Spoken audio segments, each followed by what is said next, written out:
Mga kabalen, mga kariyon, sa punto pong ito, makakapanayam ho natin si Police Lieutenant Colonel Preston Bagangan ng OIC po ng City of San Fernando, Pampanga Police Office. Kaugnay ho ito ng nangyaring pamamaril po kagabi kay Kapitan Jesus Liang ng Barangay Santo Rosario, dyan ho sa siyudad ng San Fernando. At ito ho, patuloy pa rin po ang investigasyon ng kapulisan. Sir, welcome po sa ating programa at maraming salamat po sa pagbibigay oras sa amin upang makapagbigay linaw din naman hinggil po sa nangyaring insidente na ikinagulat ho ng marami sa atin dahil magbabagong taon pa naman at dito sa palengke. Sir, ano na po inabot ho ng inyong pag-iimbestiga kaugnay sa nangyari dito pong gabi ng December 27? Okay, good morning Sir Justin.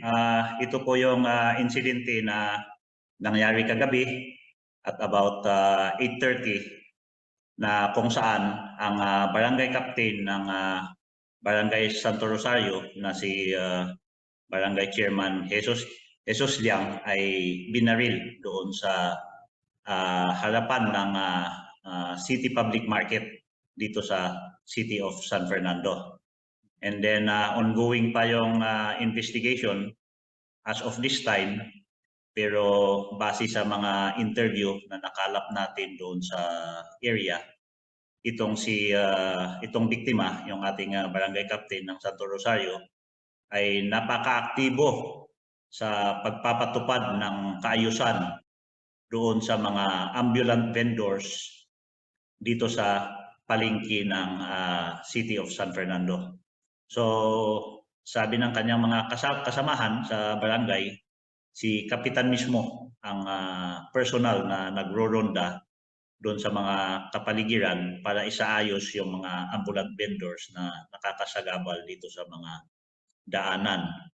So nung gabi na yon, mga 8:30, habang naglalakad siya, kasi dati ang talagang araw-araw daw na routine niya, every 5 o'clock in the afternoon ay pupwesto na siya sa palengke. Okay. And then until such time na matapos yung night market, kasi yung kalsada doon puro tao yung mga naglalakad. So tinitingnan niya yung kaayusan ng kapaligiran. And then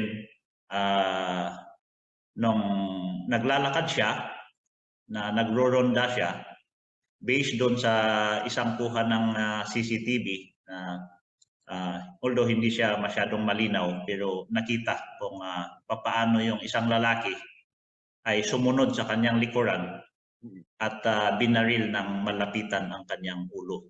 So yun yung kinamatay ng ating barangay captain ng Santo Rosario.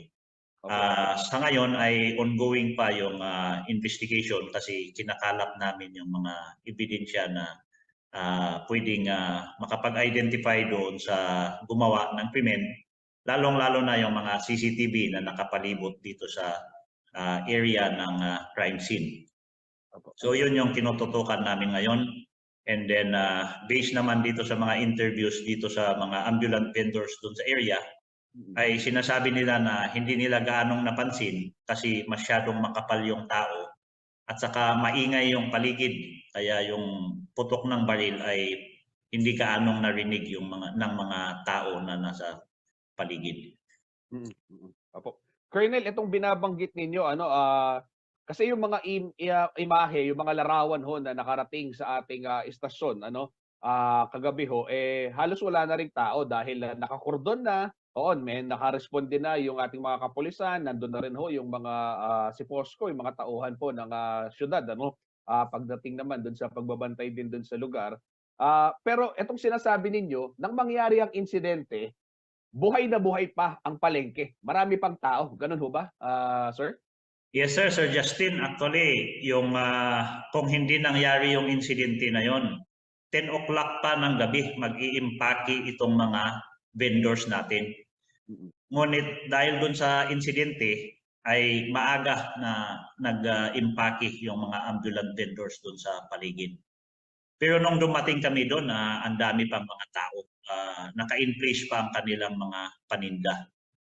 Pero after several minutes, kanya-kanya na silang nag-impake dahil dun sa incident. Okay.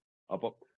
Sir, itong suspect na binabanggit ninyo, linawin lang ho natin, sinundan niya si kapitan na naglalakad. So ibig sabihin, ito pong suspect natin, I assume dahil nga gaya ng sinasabi ninyo, may mga nagtitinda doon, by foot lang din ito, naglalakad ito. At paano ho kaya siya tumakas, saang direksyon ho yung tinakbo niya o may sinakyan ho ba siyang getaway vehicle na nag-aantay sa kanya? Based doon sa sabi ng mga na-interview namin doon, ang suspect ay sinundan niya yung biktima sa likod, tapos binaril niya sa ulo, and then naglakad din siya. Naglakad din siya palabas doon sa street kung saan nangyari yung krimen. Kasi hindi makadaan yung mga sasakyan doon kasi punong-puno yung tao. Kaya on foot din yung kanyang pagtakas. Kaya ang tinitingnan natin ngayon, itong mga CCTV, sa labas ng crime scene, baka may mga getaway vehicle o kaya yung motorcycle na nakaparada doon na pwede niyang sinakyan. Yun yung tinututukan natin ngayon, kaya nag-i-expand tayo ng paghanap ng mga CCTV footages dito sa paligid. Opo. Sir, nung mangyari itong insidente, gaya nga ng nabanggit ho ninyo, naglakad lamang siya palabas. So, ibig sabihin, yung mga tao talaga doon, narinig yung putok, pero posibleng hindi na lang nakita or posibleng meron ding nakakita in actual doon sa ginawang pamamaril, Pwede din sir, kasi sa dami ng tao, pwede ding may nakakita talaga doon sa actual na pamamaril. Pero yung mga tao sa paligid, siguro nung narinig yung tunog, hindi nila gaanong pansin kasi ang sabi ng mga naka-duty doon na mga siposko, ang sabi nila ay parang sumasabay kasi yung sound ng turutot, yung parang Okay. trumpet, maingay daw talaga doon sa area. Kaya hindi nila gaanong pansin na kung putok ng baril o kung ano yung narinig na sumabog. Kasi sabi naman ng iba, parang sumabog lang na gulong ng motor. Parang yun naman ang sinasabi nila. Opo. Hepe, ito pong kinamatay ni Kapitan, isang tama lang ho ng bala o maraming putok ho yung nangyari kagabi? Isang tama lang ang bala ang kanyang ang pumatay sa kanya. So isang putok lang. Opo. Opo. Sir, ito tatanong ko lang kasi alam ko meron din pong heightened alert, no, yung ating kapulisan. Katunayan sa buong Central Luzon, higit 2,000 ho yung ipina-deploy na ni RD Pasiwen na kanina lamang ay naglabas na rin ho ng kanyang pagkondena sa insidente. Sir, paano ito pakikitunguhan po ngayon ng ating kapulisan, dahil sa kabila ho nung pinaigting na police visibility ay may mga ganito hong mga insidente, may mga nagtatanong for sure, wala ho bang nagbabantay na pulis doon sa area dahil matao? Ano ho yung masasabi natin dito, Hepe? Tama kayo dyan, Sir Justin, no? Ang ating mga kapulisan ay mga nakadeploy sa mga matataong lugar, lalong-lalo na sa mga places of convergence, ang ating mga public terminals, ang ating mga malls, at sa mga intersection. So, doon sa area sa palengke, ang parang nakadeploy kasi doon itong ating mga force multipliers. Ang pulis nakadeploy dito sa may central, yung malapit sa mall. Doon nakadeploy yung ating mga deployment dito sa Ligtas Paskuhan. So yung deployment namin, halos yung buong kapulisan dito sa San Fernando, yung mga strategic areas, kagaya ng mga intersection ay nalagyan ng mga tao. So kung nangyari man yung insidente na to, ang makuha ko lang talaga dito ay parang mga isolated incident lang na nasingitan lang tayo ng pagkakataon kung saan nagkaroon ng ganitong insidente. Okay. Hepe, samantalahin ko na ho yung pagkakataon na kayo aming kausap ngayon. Maliban ho dito sa pamamaril kay Kapitan Jesus Liang, kumusta ho yung naging pangkalahatang sitwasyon naman ng pagdiriwang natin ng Pasko sa syudad ho ng San Fernando? Dito sa syudad ng San Fernando, nagiging matahimik naman yung pagdiriwang, maliban doon sa isang insidente kung saan nagkaroon ng saksakan nung sinaksak nung isang suspect yung biktima dahil nagkaroon ng away. Kaya lang ang insidente na to ay nahuli naman yung suspect. Sumuko din yung suspect at saka nakasuhan. Although yung biktima ay namatay. Okay. Kailan nangyari to, sir? No December 25 din, ano? 25 ng umaga. Mhm. Opo. Opo. Hepe, ito lang sa pagkakatanda ko, ito ho yung pangalawang kapitan na nasawi dito po sa siyudad ng San Fernando ngayong 2022 kasi yung una hong nangyari yan ay ilang araw bago ang eleksyon, ano, si Kapitan Alvin Mendoza. At ito naman ho ngayon si Kapitan Jesus Liang. Ito hong pagkakasawi ng mga kapitan, may kaugnayan ho ba kaya ito sa isa't isa? O masyadong maaga para mag-speculate ng gano'n? Pero ano ho yung sinasabi nito dahil mga barangay captain yung nagiging biktima ho ng mga pamamaril dito sa ating syudad. Okay, Sir Justin, no?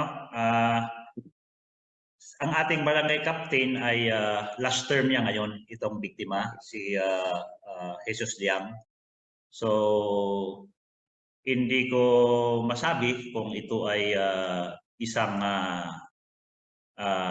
political one, pero dinidiscount namin kasi wala kaming too early na sabihin na ito ay may kinalaman sa politika. And then, ang motive talaga na malakas na tinitingnan namin dito ay itong direct participation niya sa orderliness ng ating palengke. Hepe, panghuli na lamang ho, ano, mensahe po sa mga Fernandino na siyempre itong nangyaring insidente hong ito ay kinagulat din ho ng marami at posibleng magdulot ng takot dahil kung barangay captain kayang-kaya hong barilin ano sa isang mataong lugar, paano ho matitiyak ng ating mga kababayan mula po sa hanay ng kapulisan yung ho kanilang kaligtasan na ika nga pinangako ho ng ating PNP at ng pamahalaan? Okay, magandang umaga sa lahat ng mga nasasakupan ng San Fernando City Police Station. Kami po ay nananawagan sa lahat na tayo po ay magtulungan na kung may mga insidente na ganito o kung may nakita tayong kahina-hinala ay agad nating paalam sa mga kapulisan o sa ating mga barangay para ito ay mabigyan ng aksyon at ma-prevent natin ang mga ganitong pangyayari. Itong nangyari kay Kapitan na nangyari sa isang mataong lugar ay yun nga ang tinitingnan natin. Ano ang pinakamalaking motibo? Ano ang pinakamalakas na motibo kung bakit kahit sa mataong lugar ay kaya nilang ay ginawa pa rin nila yung pamamaril sa kanya. So ito ay may malaking driving force on the part ng suspect para patayin yung biktima. So yung motibo natin dito ang tinitingnan natin ng maayos para makita talaga natin bakit napakalakas naman ng drive na barilin yung biktima sa harapan ng napakaraming tao at doon sa kanyang lugar mismo na nasasakupan. So magtulungan tayo dito, yung ating mga force multiplier sa barangay, yung ating mga citizens ng San Fernando. Alam ko naman na lagi kayong tumutulong sa kapulisan. Ang amin naman hiling, hindi nyo naman tinatanggihan. Pero sa ganitong pagkakataon, hindi pa rin natin maiwasan na may mangyari na ganito.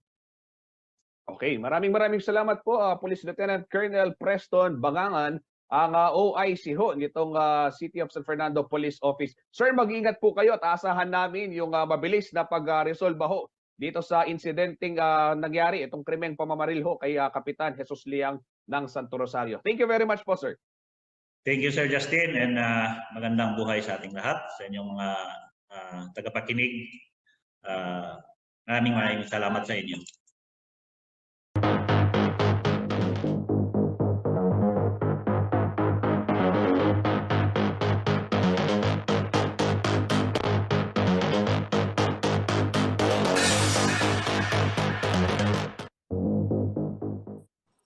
Nagbabalik po ang CLTV 36 Balitaan. Kabalen, Karihiyon, tayo pa rin po ay nakatutok dito sa insidenteng ikinagulat ho ng marami sa mga Fernandino at dito ho sa Balen ng Pampanga, no, sa lalawigan ho ng Pampanga. Ito ho nga pagkakapatay kay Kapitan Jesus Liang ng Barangay Santo Rosario, Ciudad San Fernando. Dito po nga Martes ng gabi, December 27.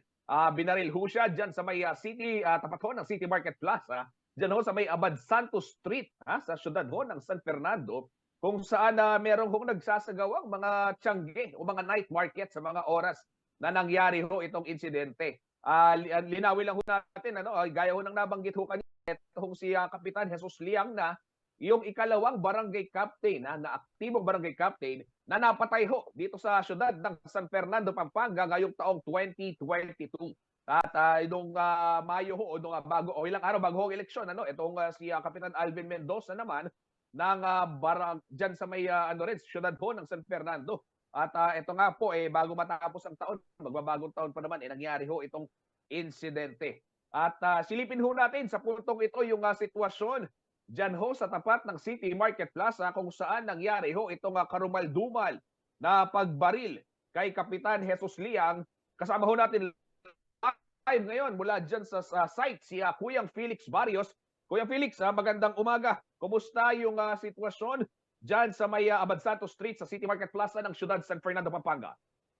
Magandang umaga, Kuya Justin, at magandang umaga sa mga manonood natin ngayong umaga. No? At sabi mo nga, nandito tayo dito sa Jose Abad Santos Street. Dito po tayo sa pagitan ng New City Market Plaza at ng ating dito sa isa sa mga buildings dito po sa Kabalenan na tinatawag natin dito sa poblasyon o Barangay San Isidro, Santo Rosario, correction, no? Barangay Santo Rosario dito. At andito tayo ngayon dito sa crime scene, yung pinangyarihan ng malagim na pagkakapas lang kay Barangay Captain Jesus Liang kagabi nga ng 8:30 ng gabi, Kuya Justin. Napag-alaman natin, marami tayong kinausap ng mga vendors dito na yung mga vendors dito na nandito ngayon ay kumbaga ay matatawag natin na andito lang kapag umaga. So kapag gabi ay ibang set ng vendors naman ang andito, yung mga ambulant vendors na tinatawag natin dahil meron tayong mga night market na nangyayari dito sa kapag gabi. Ayan, ito nga yung pinangyarihan ng event sa gabi. Kung makikita na nagtirik na rin ang kanila yung mga kaibigan at maaaring kamag-anakan ni Kapitan Liang. Ito, ayan. At sa mga nakausap natin mga vendors, mga tao na naglalagi dito sa poblasyon, no? Very involved si Kapitan sa mga lagi siyang nakikitang naglalakad dito at tinitignan yung kanyang area, ang kanyang nasasakupan at kinakausap yung mga vendors. At napag-alaman pa natin na siya ay hindi isang kalmadong tao, no? At hindi raw naninigaw at hindi raw nabubulyaw o kung ano man, at nakikipag-usap ng maayos sa kanyang mga nasasakupan. At kaya nga sa balitang ikinagulat ng marami kagabi, kabilang yung mga vendors dito sa kabayanan ng San Fernando ay nagulat sa balita na napaslang si Kapitan Liang dito sa San Fernando. Kuyang Felix, ikaw, alam ko, laki ka sa palengke, yung lugar na yan, kabisado mo rin, ito bang pangyayaring ito? Gaano ba kalayo yung crime scene mula doon sa mga lugar na pinopostehan ng mga alagad ng batas? I understand, merong police station dyan sa may City Hall. Meron ding mga pwesto, yung iba't ibang mga force multipliers. Pakilarawan mo nga sa amin, ito bang lugar na ito may pagkukulang ba sa seguridad? Para sa gayon, merong makapaglakas ng loob na makagawa ng ganong klaseng krimen sa 8:30, gabi, given, pero gaya nga ng binabanggit mo at binanggit din kanina ni Hepe, may night market pa, marami pang tao. Tama, Kuya Justin, marami. At nasabi mo nga, hindi kalayuan dito yung ating City Hall na alam naman natin ay minamanduhan din ng mga pulis at marami rin tayong mga CPOSCO enforcers dito kapag gabi, no? Kuya Justin, na minamanduhan din yung mga nasa night market. At kagabi raw ay maraming tao ang sinasabi rin ni Hepe at tinitignan pa raw yung mga CCTV tapes dito sa paligid para anuhin pa yung investigasyon natin, Kuya Jazz, para mas lumalim pa yung investigasyon natin. Tinitingnan yung mga CCTV tapes dito sa paligid. Doon sa sinabi mo, meron bang kakulangan? Itong lugar na to, no? Lalo na itong dito tayo lumaki, banda rito sa areang to. Itong lugar na ito, pag kapaskuhan, between Pasko at saka New Year, ay ang lugar na ito ay masasabi nating high traffic area dito po sa syudad ng San Fernando, magmula pa noong 80s, 90s at ngayon ay makikita naman natin. Dahil dito makikita natin yung mga nagtitinda, nagpapalit paggabi at napapalitan ng mga ibang vendors ito pagkagabi, Queen Justin, dahil yung mga regular vendors dito umuwi ito ng mga alas 7 ng gabi at tapos ay magpapalit na at mag-iiba na yung mga set ng vendors dito. Kaya ayan, Queen Justin, yung sitwasyon dito. Napaka-sikip ng kalsadang ito paggabi, Kuya Justin. Yun lang ang experience natin dito. Ayan, oo. Kuya Felix, gaya nga ng binabanggit mo, talagang yung sinabi rin ng Hepe, maraming mga manininda.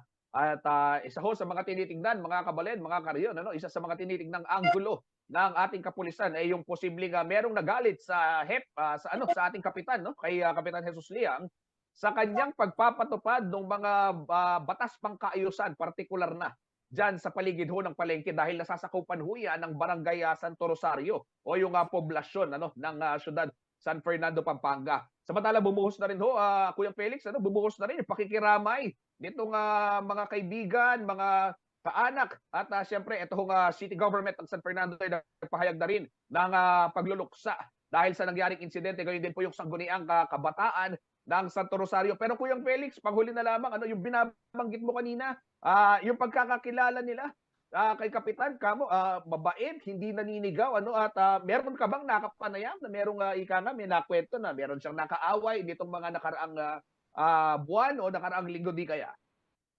Wala naman nabanggit na gano'n, Kuya Justin, na dito sa barangay ni Cap, very unique itong barangay ni Cap Jesus Liang, no? Dahil ito ay napaka-konti po ng butante rito. Pero yung population dito ay usually galing sa labas ng kanyang barangay.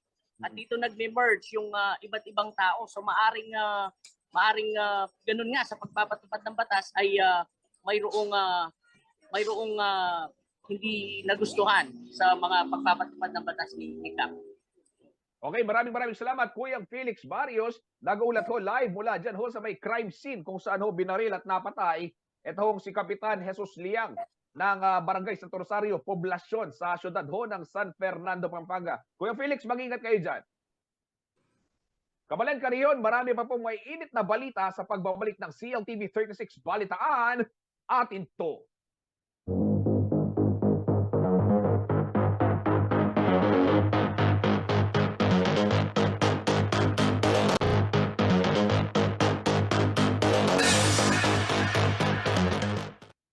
Nagbabalik po ang CLTV 36 Balitaan. Ito ho mga kabalen, mga kariyon, December 28 na ho, ilang araw na lamang ay magtatapos na itong ating taong 2022 at sabay-sabay ho tayong sasalubong sa panibagong taon 2023. Pero may paalala ho itong ating mga eksperto sa kagawaran ng kalusugan. Bagamat marami ho ang kasiyahan, huwag hong kalimutang ingatan ang ating mga sarili dahil dito lamang ho pagdiriwang ho ng Kapaskuhan.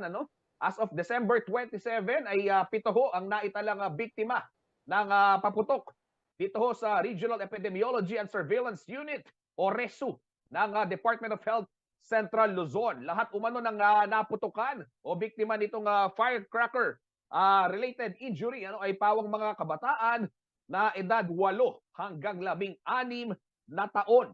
Sa buong bansa po, abot naman ho sa 20 ang firecracker-related incidents. At pawang mga lalaki raw ang naputukan dito pong pagdiriwang ng Kapaskuhan. Kung ikukumpara umano sa mga surveillance data sa nakalipas na 5 taon bago ang pandemya, higit na malaki po ang ibinaba ng kaso ng mga biktima ng firecracker-related injuries. Pero sa kabila ho nito, hinikayat pa rin ng DOH ang mga local government unit na magbabaho ng executive order upang mapalakas ho yung kampanyang Oplan, Iwas, Paputok. Sa ngayon ho kasi ay mayroong 9 na lokal na pamahalaan sa buong Central Luzon na nagpapatupad po ng total ban sa paggamit ng paputok. Ito ho yung San Luis sa Aurora, Dinalupihan, Bataan, General Natividad sa Nueva Ecija, Laur sa Nueva Ecija rin po yan, bayan ho ng Bacolor, Pampanga, Moncada, Tarlac, Victoria, Tarlac, Olongapo City sa Zambales at maging sa Subic, Zambales. Yan ho nga 9 na nabanggit na lokalidad ay pawang mahigpit na nagpapatupad ng total ban sa paggamit ho ng kahit anong uri ng paputok. Samantala, meron din naman hong 4 na LGU sa lalawigan ng Bataan ang nagpapatupad naman ng partial ban o tanging mga fireworks display lamang ho ang pinapayagang isagawa o gamitin. Ito ho yung Balanga City, Hermosa, Pilar at yung bayan ho ng Samal. Dapat din umanong maipromote ito hong mga ganitong community fireworks sa halip na magkanya-kanya ng pagpapaputok yung mga residente sa kanilang mga tahanan o di kaya naman kung saan-saan pang lugar. Kailangan rin daw ma-monitor ang mga nagpapaputok, lalo na ho yung mga bata na madalas hong mabiktima hindi lamang ng pagsabog, kundi maging firecracker ingestion o yung ika nga nakakain o nasusubo ho nila yung pulbura. Dahil minsan alam naman ho natin yung mga kabataan, o lalo na yung mga maliliit na bata, kapag naglalaro yan, maya-maya nandyan na yung didilaan yung kanilang kamay o di kaya naman magpupunas at magnambibig o kung ano-ano pa. Minsan ho, may mga pulbura dyan na pwede hong magdulot ng kanilang pagkasakit at hindi magandang epekto sa kanilang mga kalusugan. Nagsasagawa naman umano ng ekspeksyon ito pong Department of Health sa mga pagamutan kaugnay ho ng kahandaan na tumanggap ng mga fire-related accidents. Pakinggan ho natin ang pahayag ni Dr. Ida Gloria Felix, Medical Officer 4 ng RESU DOH Central Luzon, kaugnay ng balitang yan. Sama-sama po natin sa lubugin ng 2023 na kumpleto po yung mga daliri po natin, and aside from ang ating health din, syempre kabilaan po yung mga parties, mga celebrations, so dahan-dahan lang po sa pag-inom ng tsaka yung kinakain po natin, i-watch out for lalo puro lechon yata yung mga handa, mga matatanda. So salubungin natin ang 2023 ng ligtas at na healthy tayo. Sama-sama. Ayan, inyo pong narinig ang tinig ni Dr.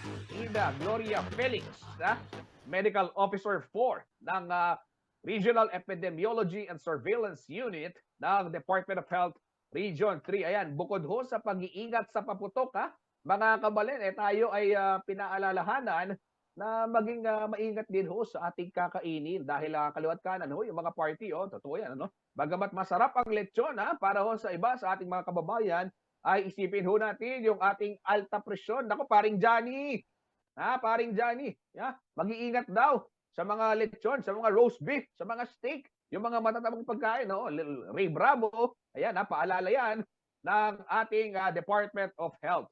Samantala, dumako naman ho tayo sa ibang balita. Inaasahan po ang dagsa ng mga babiyahe ngayong holiday season. Kaya ang ligtas na biyahe at mabilis na pagresponde po, ito nga pinaghandaan naman ng Angeles City. Mula po noong bisperas pa ng Pasko hanggang nitong December 26 kasi, ay nakapagtala na ho ng 17 aksidente na nirespondihan po yung Angeles City Disaster Risk Reduction and Management Office o itong ACDRRMO. Karamihan po sa mga ito ay pawang mga road crash o aksidente sa kalsada at meron din namang mga medical emergencies dyan ho sa mga kabahayan. Nakatalaga naman ho sa 4 na strategic areas sa north, east, west at south portion ng Angeles City ang mga ambulansya ng pamahalaang panglungsod para ho sa mabilis na pagresponde. Ayon po sa ACDRRMO, ang direktiba sa kanila ay 10 to 15 minutes na emergency response time para po maiwasan yung pagkawala ng buhay. Kung makararanas naman ho, wag naman sana, pero kung sakaling kailanganin, mabuti nang handa ho tayo sa mga emergency situation. 24/7 umanong bukas ang hotline ng Angeles City Disaster Risk Reduction and Management Office na ito, babanggitin ko ho 0917-851-9581 at 0998-842-7746. Ulitin ko lamang ang hotline po ng Angeles City Disaster Risk Reduction and Management Office 0917-851-9581 at 0998-842-7746. Kabalen, Kariyon, i-screenshot mo na yan, lalong-lalo na yung mga nandito sa Angeles City para sa gayon, ika nga, may matawagan ho kayo sa oras ng pangangailangan.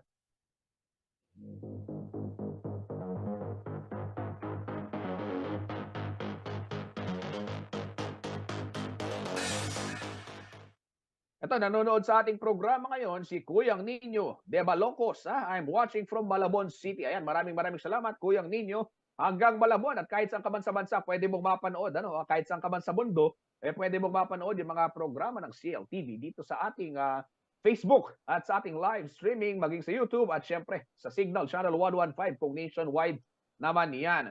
Ayan, tuloy-tuloy tayo sa ating mainit na balitaan. Ito naman ho, balita nga pangkalusugan pa rin. Pinasinayaan na po ng pamahalaang panlalawigan ng Pampanga ang bagong main building nito po nga Diosdado P. Macapagal Memorial Hospital o DPMMH. Ito po yung nagsisilbing provincial hospital ng Pampanga na matatagpuan po sa bayan ng Guagua. Ang construction ho ng bagong gusali ay kasabay ng renovation ng ospital. Inilagay dito ang operating room, delivery room complex, emergency room, at yung mga tertiary laboratories. Nandito rin po ang administrative office ng pagamutan. Layon umano ng pagpapaayos sa provincial hospital na mas mapabuti pa at mapataas pa ang antas ng health service sa mga Kapampangan. Kabila ho sa mga pinagmamalaking medical facilities ng DPMMH ay ang kanilang molecular laboratory para ho sa COVID-19 test. Ang inauguration po ng gusali ay pinangunahan naman ng pamahalang panlalawigan. Nariyan ho si Governor Dennis Pineda at Vice Governor Lilia Nanay Pineda. Nagsilbing bisitang pandangal naman po si DOH Undersecretary Maria Francia Laksamana at iba pang opisyal ng nasabing kagawaran. Nakatakda na rin umanong buksan sa publiko ang sarili nitong dialysis center na naipatayo naman ho sa tulong ng Anak Kalusugan Party List ng PAGCOR at maging ng DPWH.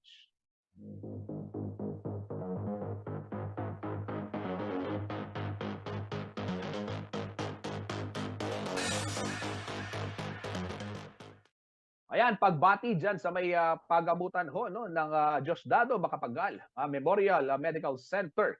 At lalong-lalo na, syempre sa kanilang hepe na si Dr. Flor Sapanta, na sa mga darating na araw, huwag ho kayo mag-alala, makakapanayam po natin dito sa ating programa. Yes, si Dr. Flor, talagang napakasipag ho niyan at talagang mabilis rumisponde sa pangangailangan ng ating mga kabalen. Samantala, ito pa, isang kabalen na masipag at talagang ipinagmamalaki ho ng Pampanga, wala pong iba kundi si Consul General Elmer Cato na pinarangalan ho ng mga opisyal sa New York City.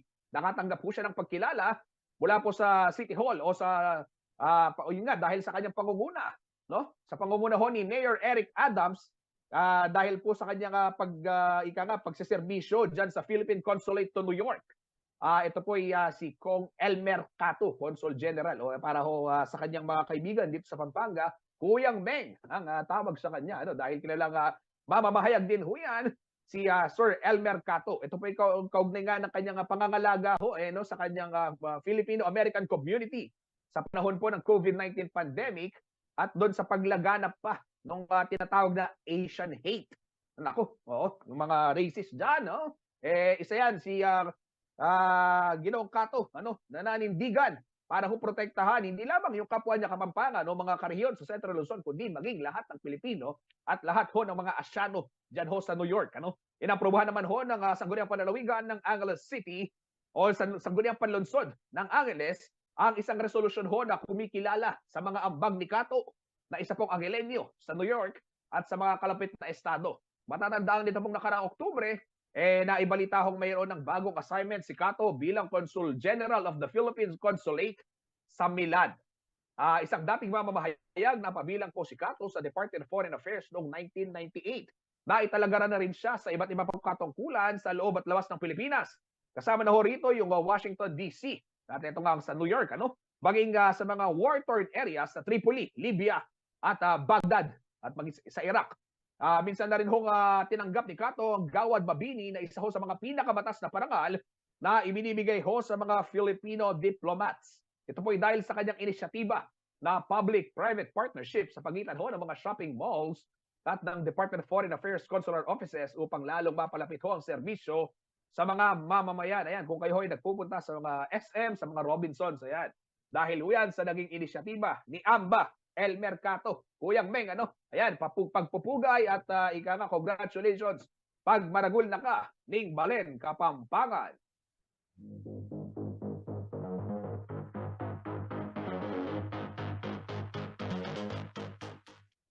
Marami pong mainit na balita sa pagbabalik ng CLTV 36. Balitaan atin to.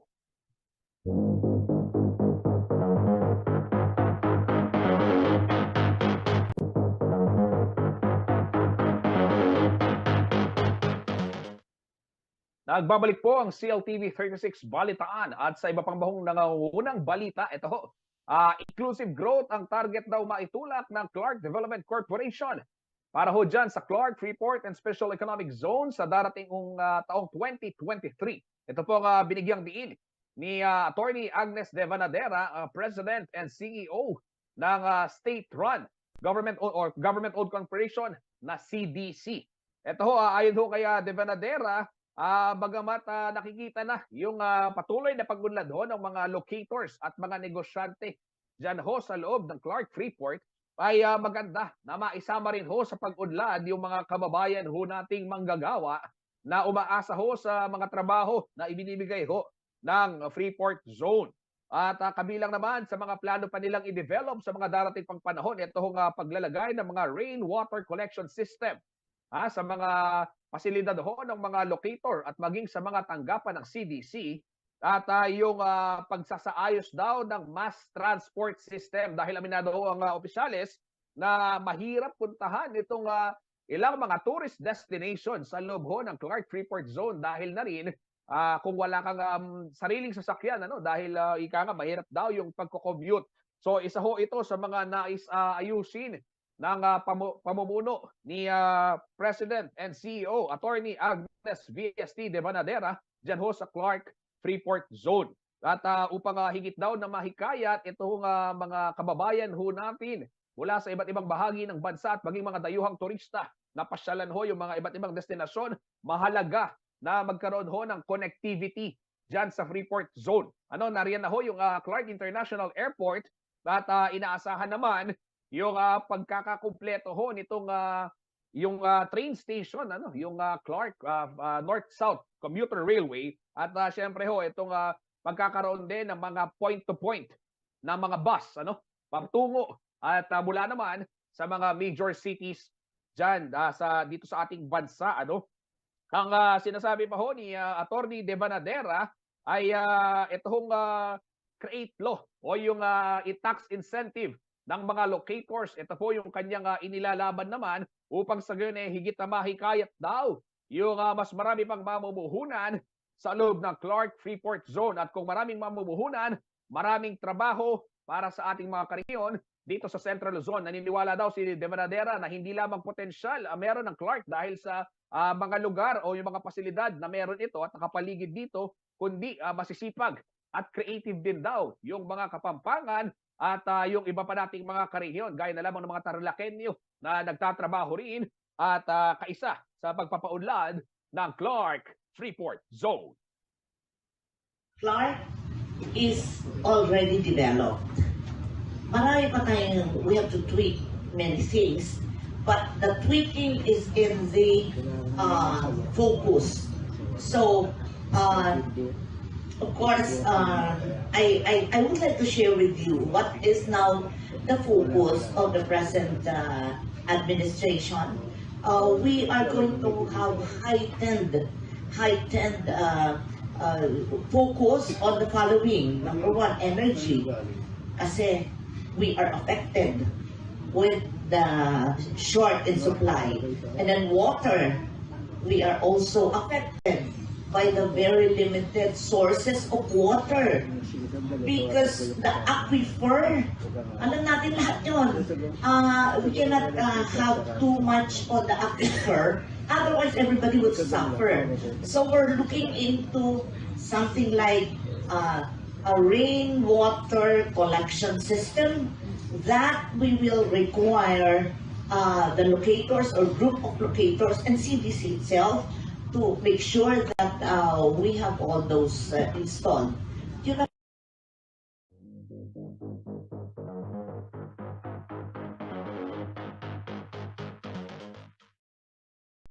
Ayan ho, inyo pong narinig ang pahayag ni Attorney Agnes VST de Vanadera, ang presidente at CEO ng Clark Development Corporation. Samantala sa ibang balita, muli pong iginiit ni Governor Dennis Pineda na mahigpit na ipinagbabawal ang operasyon ng online sabong sa Pampanga. Sa isang executive order na inilabas ho ng pamahalang panlalawigan, kanya pong ipinag-utos ang mas mahigpit na monitoring ng mga alkalde, hepe ng kapulisan at ng mga barangay captain sa kanilang mga bayan at syudad na nasasakupan. Mainam din daw na kung kikilalanin at isusuplong ng mga opisyal ang mga taong mahuhuling sangkot sa hindi lisensyado at illegal na online sabong. Matatandang ipinagbawal na ho kasi ni Pangulong Rodrigo Duterte noon, bago ho siya bumaba o bago matapos ang kanyang termino, ito hong operasyon ng online sabong na nagdudulot naman ng samut-saring problema raw sa mga komunidad. Nariyan na raw yung mga nababaon sa utang, nariyan na yung mga nagpapangatiwakalo at syempre itong iba pang pagkawala pa ng mga taong sangkot ho sa online sabong. Yan ho yung inimbestigahan naman sa Senado. Matatandang umingi na rin ho ng paumanhin si dating Pangulong Rodrigo Duterte dahil hindi daw niya inaasahan o hindi niya inakala na magiging ganoon raw ang epekto ng online sabong o ng nasabing sugal sa mga komunidad. Kaya naman kanya naman pong itong ipinagbabawal at hanggang sa ngayon ay tigil operasyon pa raw ang online sabong. Pero ayon ho sa isang pahayag ni Governor Pineda, nakatanggap daw ang kanilang tanggapan ng mga ulat kaugnay ho ng patuloy na operasyon ng isabong sa ilang bahagi po ng Pampanga. Ito po ayon po kay Governor Pineda, dapat magtulungan itong mga alkalde, hepe ng kapulisan at mga barangay captain upang tiyakin na walang nangyayaring illegal na sugal sa kanilang mga lugar na nasasakupan.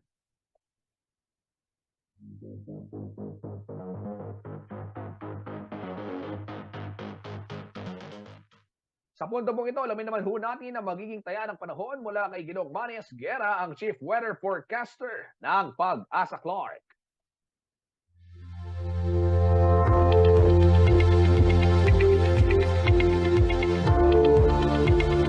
Narito po magiging taya ng panahon sa susunod na 24 oras. Shear line po ngayon ang nakaka-apekto, especially dito sa may Visayas at dito po sa may northern portion ng Mindanao. Samantala, northeast monsoon naman po nakaka-apekto sa buong Luzon.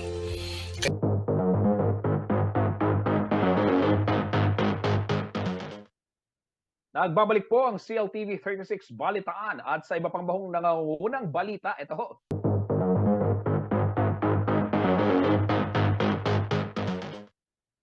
Nagbabalik po ang CLTV 36 Balitaan at sa iba pang bahong nangungunang balita, ito ho. Inclusive growth ang target daw maitulak ng Clark Development Corporation para ho dyan sa Clark, Freeport and Special Economic Zone sa darating taong 2023. Ito po ang binigyang diin ni Attorney Agnes de Vanadera, President and CEO ng state-run government-owned corporation na CDC. Ito ho, ayon ho kaya de Vanadera, bagamat nakikita na yung patuloy na pag-unlad ho ng mga locators at mga negosyante dyan ho sa loob ng Clark Freeport, ay maganda na maisama rin ho sa pag-unlad yung mga kababayan ho nating manggagawa na umaasa ho sa mga trabaho na ibinibigay ho ng Freeport Zone.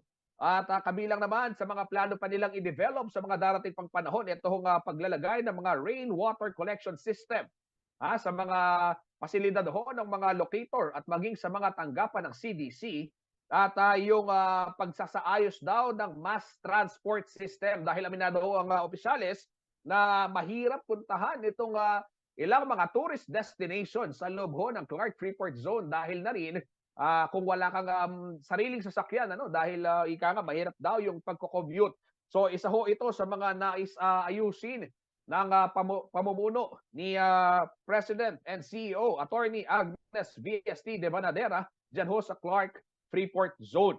At upang higit daw na mahikayat itong mga kababayan ho natin mula sa iba't ibang bahagi ng bansa at maging mga dayuhang turista na pasyalan ho yung mga iba't ibang destinasyon, mahalaga na magkaroon ho ng connectivity dyan sa Freeport Zone. Nariyan na ho yung Clark International Airport at inaasahan naman yung pagkakakumpleto ho nitong yung train station, yung Clark North-South Commuter Railway at syempre ho itong pagkakaroon din ng mga point-to-point na mga bus patungo at mula naman sa mga major cities dyan dito sa ating bansa.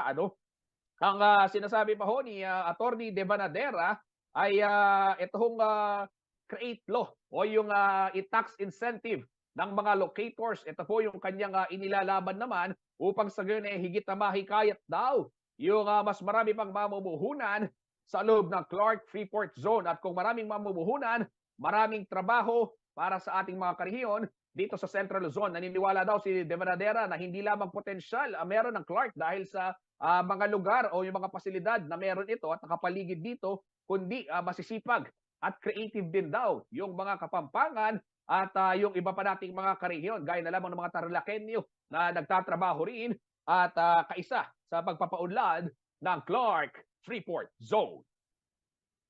Clark is already developed. Marami pa tayong, we have to tweak many things, but the tweaking is in the focus. So, of course, I would like to share with you what is now the focus of the present administration. We are going to have heightened focus on the following. Number one, energy. Kasi we are affected with the short in supply. And then water, we are also affected by the very limited sources of water. Because the aquifer, alam natin lahat yun. We cannot have too much on the aquifer, otherwise everybody would suffer. So we're looking into something like a rainwater collection system that we will require the locators or group of locators and CDC itself to make sure that we have all those installed.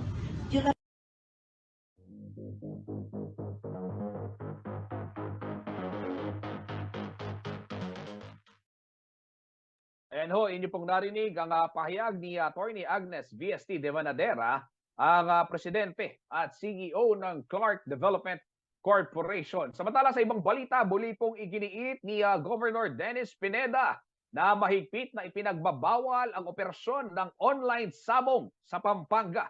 Sa isang executive order na inilabas ho ng pamahalang panlalawigan, kanya pong ipinag-utos ang mas mahigpit na monitoring ng mga alkalde, hepe ng kapulisan at ng mga barangay captain sa kanilang mga bayan at syudad na nasasakupan. Mainam din daw na kung kikilalanin at isusuplong ng mga opisyal ang mga taong mahuhuling sangkot sa hindi lisensyado at ilegal na online sabong.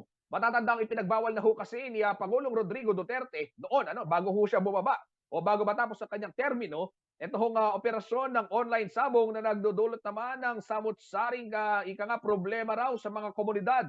Nariyan na raw yung mga nababaon sa utang, nariyan na yung mga nagpapangatiwakalo at syempre itong iba pang pagkawala pa ng mga taong sangkot ho sa online sabong. Yan ho yung inimbestigahan naman sa Senado. Matatandang umingi na rin ho ng paumanhin si dating Pangulong Rodrigo Duterte dahil hindi daw niya inaasahan o hindi niya inakala na magiging ganoon raw ang epekto ng online sabong o ng nasabing sugal sa mga komunidad. Kaya naman kanya naman pong itong ipinagbabawal at hanggang sa ngayon ay tigil operasyon pa raw ang online sabong. Pero ayon ho sa isang pahayag ni Governor Pineda, nakatanggap daw ang kanilang tanggapan ng mga ulat kaugnay ho ng patuloy na operasyon ng isabong sa ilang bahagi po ng Pampanga.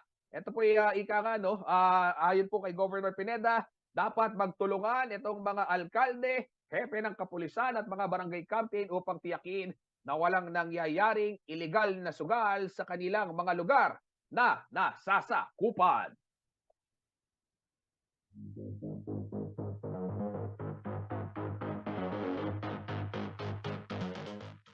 Sa punto pong ito, alamin naman ho natin na magiging taya ng panahon mula kay Ginoong Manias Guerra, ang Chief Weather Forecaster ng Pag-asa Clark.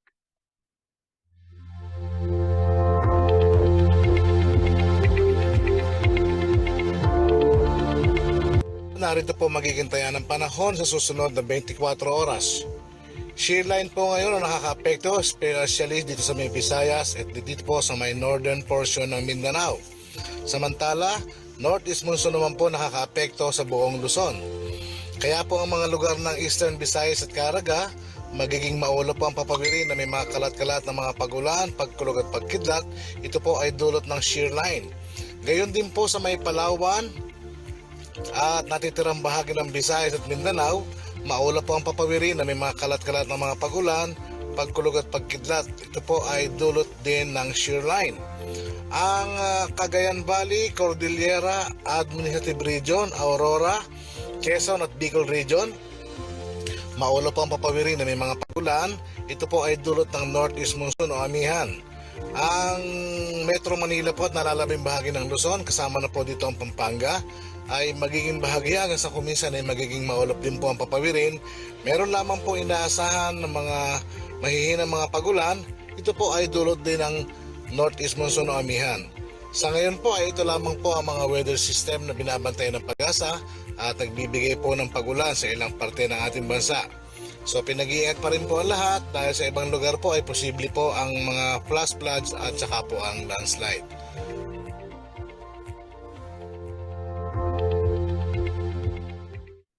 At yan ho mga balitang nakalap ng CLTV 36 Balitaan. Para ho sa karagdagang detalye, maaari ho ninyong i-follow itong aming mga social media pages. Yung ating Facebook, Instagram, TikTok at YouTube at CLTV 36 Official. Meron din tayong Facebook at CLTV 36 News. At syempre yung ating Twitter naman at CLTV 36. Pwede rin ho kayong bumisita dito sa ating website www.cltv36.tv. At nasaan ka man sa bansa, mapapanood mo na yung mga paborito mong programa ng CLTV via Signal Channel 115. At dito naman sa Central Luzon, sa ating 39 cable partners at maging sa Free TV Channel 36. Kasama po buong pwersa ng CLTV 36 News and Current Affairs. Ako po si Justin Dizon, taga rito. Kasama nyo para po sa CLTV 36 Balitaan. Atin to. Kabalen, Kariyon, maraming salamat po. At ilang araw na lamang ay matatapos na itong ating 2022. Naway mag-iingat ho kayo sa pagsalubong sa ating bagong taon at yung pagdiriwang pa ng ibang mga holiday dito ho sa taong 2022. Mag-iingat ho tayong lahat.